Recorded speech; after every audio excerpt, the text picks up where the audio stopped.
Assalamualaikum warahmatullahi wabarakatuh.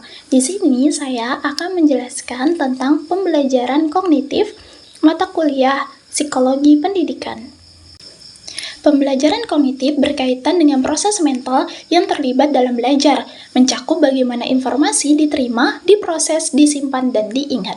Fokus pada bagaimana pelajar secara aktif membangun makna dari pengalaman mereka.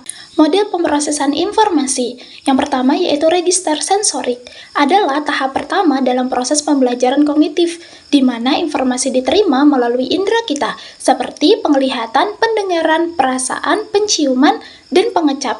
Nah, pada tahap ini, informasi yang diterima masih berupa rangsangan yang sangat sementara dan cepat hilang jika tidak diproses lebih lanjut. Misalnya, jika kita melihat sesuatu atau mendengar suara, informasi tersebut pertama kali diterima oleh sistem sensorik kita sebelum diproses oleh otak.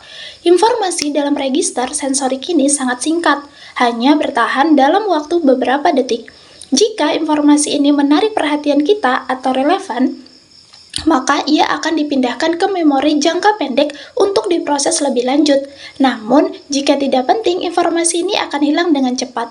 Yang kedua, ada memori kerja atau memori jangka pendek.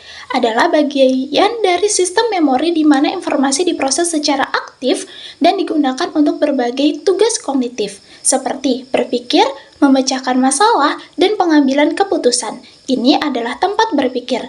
Karena kita mengolah informasi yang sedang kita hadapi dalam waktu singkat, memori kerja memiliki kapasitas terbatas dan hanya dapat menampung sejumlah informasi dalam periode waktu yang relatif singkat. Biasanya sekitar 20 hingga 30 detik jika informasi tidak diproses lebih lanjut atau dipindahkan ke memori jangka panjang, informasi tersebut akan hilang. Proses-proses seperti pengulangan dan pemahaman digunakan untuk memperpanjang waktu penyimpanan dalam memori kerja. Yang ketiga, ada memori jangka panjang.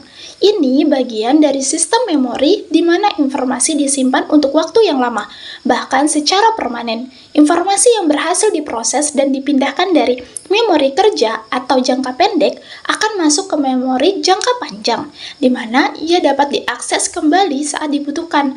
Memori jangka panjang memiliki kapasitas yang sangat besar dan dapat menyimpan berbagai jenis informasi, mulai dari fakta, keterampilan, hingga pengalaman. Penyimpanan informasi dalam memori jangka panjang bisa bertahan selama bertahun-tahun atau seumur hidup, tetapi untuk mengaksesnya kembali, informasi tersebut harus diingat atau dipanggil kembali melalui proses pengambilan memori. Selanjutnya ada skema. Nah, struktur mental atau kerangka yang membantu individu mengorganisir dan memahami informasi. Skema ini membantu kita memahami konsep baru berdasarkan pengetahuan sebelumnya. Selanjutnya ada metakognisi. Nah, kemampuan untuk menyadari dan mengontrol proses berpikir kita sendiri, seperti mengetahui cara terbaik untuk belajar atau mengingat sesuatu. Proses pembelajaran kognitif. Yang pertama yaitu ada perhatian. Ini memilih informasi yang relevan.